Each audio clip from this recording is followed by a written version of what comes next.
ناشنا نصیحت وکړو دا زموږ د سلفیانو نه شروع کوم بیا دې نورو ته کوم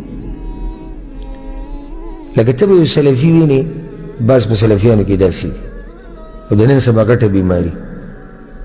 چې مونځ د پیغمبر په طریقه پکار دی صحیح ده مونځ د پیغمبر په طریقه پکار ښکلې خبره په منځ کې رفع الیدین کوه امین به خپه به د خپې سره لګیا او سوره فاتحه به ویل لاسونه به سینې ښکلې خبرې ګیره وي دا به د پیغمبر وسلم په طریقه پرېږدي دا ښکلې خبره او دغه شان د پیغمبر تابعداري به کوي چې حدیث راورسي د هغې په مقابله کې به د چا خبره نه چېرېږي دا ښکلې خبره په دې باندې سلفیت ختم شو د اخلاق به څوک برابروي که نه دغه پکې نشته عجیبه سلفیت بعضو دی زه ورته وګورم حیران شي یعنی سلفیت صرف په یو څو خبرو کې تابعداري د پیغمبر صرف په یو څو خبرو کې دا د بعضو بیماري ده اخلاق د پیغمبر چې شو د هغې به څوک تابعداري کوي پیغمبر صلی الله علیه وسلم کې چې تقوا و د الله نه یره په دغه نقش قدم به څوک ځي معاملات چې د پیغمبر د خلکو سره څنګه وو دې که به څوک تابعداري کوي پیغمبر صلی الله علیه وسلم خو به د شپې تهجد هم کول هغه به صلات الضحا هم کو هغه به نفلي روجې هم نیوي ټیک هغه به د قرآن تلاوت هم ډېر کو هغه به ذکر او اذکار هم ډېر کول ٹھیک ہے اخو به الله په لار کې معلوم لګاو ته لګي سره د سلفیت تاسو په دوه درې خبرو کې راټینګ کړي دعوی د سلفیت دی ته وي د الف نه د یا پورې د پیغمبر تابعداري دې ته سلفیت وایي سلفیت صرف دا نه چې زه په عقیده کې صحیح ده الحمدلله دا ښکلې خبره یم سړی زه عقیده کې سلفیه زه توحید منم زه د پیغمبر تابعداري کوم خو تابعداري دې کمزورې ده د تابعداري صرف په دې کې نه دی چې طرف ولیدین کوه امین په زوره وایه پټې خبرې دي مخکې تابعداري صرف په دې کې نه دی چې تا ګیره پرېښودې ده معاملات اخلاق نور عبادات دې کې به څوک تابعداري کوي د پیغمبر صلی الله علیه وسلم دا یو حقیقت دی که به چا تاریخ لګېدلی نو بخښنه تیم نه غواړو ځکه چې دا حق دی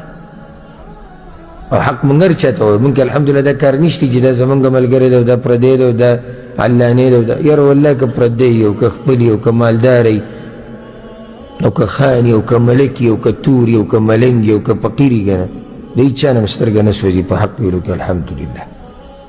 چې هر څوک راته مخې ته ناست دی غلطي دی غلطي ده او صحیح ته دې صحیح وایو نو زه حیران دې ته شم چې د پیغمبر صلی الله علیه وسلم تابعداري صرف په دوه درې خبرو کې ولې راټینګه کړې ده دې بعضو ټول ما نه دي یاد کړي بعض یادوم خو د نن سبا دا بیماري ده پته نه چې تاسو ما سره دا اتفاق کوئ او که نه زه خو ما ډېر داسې لیدلي چې دعوې د سلفیت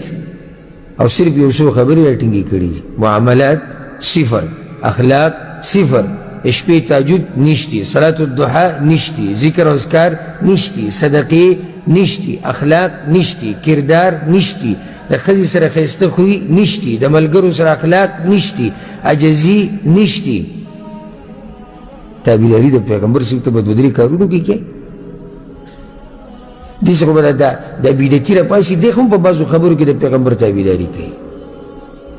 آیا بدعتیان بالکل د پیغمبر تابعداري نه کوي په بعضو خبرو کې نه کوي که نه بعضې خبرو کې هغوی بدعتیان دي خو پیغمبري ګڼي دعوه هم دا کوي موږ د دغه پیغمبر په لار روان یو او کوشش هم د هغې کوي خو خطا شوي دي غلط شوي دي ګمراه شوي دي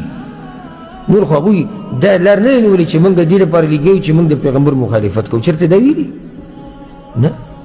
تا یو څو لارې رانیولي دي او زه د پیغمبر تابعداري صحیح تابعداري وکړه ها که څوک ماته دا وایي چې د پیغمبر تابعداري څنګه سړی پوره کولی شي ما دا نه دي ویلي چې ته د بالکل د هغه په شان د هغه ته څوک رسېدی شي هغه په یو حدیث کې پیغمبر صلی الله علیه وسلم په تاسو ټولو کې د الله نه زیات یېرېدونکی زه یم صحابه کرامو ته دا خبره کړې ده امت ته یې کړې ده موږ هغه ته نشو رسېدی خو د هغه په نقش قدم خو تللی شو که نه د هغه په نقش قدم هم نشو تللی نشو تلې شو که موږ د هغه په نقش قدم نشو تللی نو الله راته څنګه ویلي چې د هغه په نقش قدم ځئ خو تللی شو موږ ځکه الله موږ ته ویلي چې د پیغمبر په نقش قدم ځئ دا خبره مې دې دپاره وکړه چې صرف په دې مه خوشحالېږه چې زه د دې پیغمبر په امت کې یم که د دې پیغمبر په امت کې او د هغه په نقش قدم نه روان که نه نو دا دلم فایده نه درکوي چې ته د هغه په امت کې موږ سره حدیث تیر شو په تیر شوي بیان کې او درس کې چې بعض کسان به د حوض کوثر نه ویستی شي ولې د پیغمبر په امت کې نه که نه و بیا هم وشړلی شو نو صرف په دې ګوره کار نه کېږي که دې ته ډډه لګوئ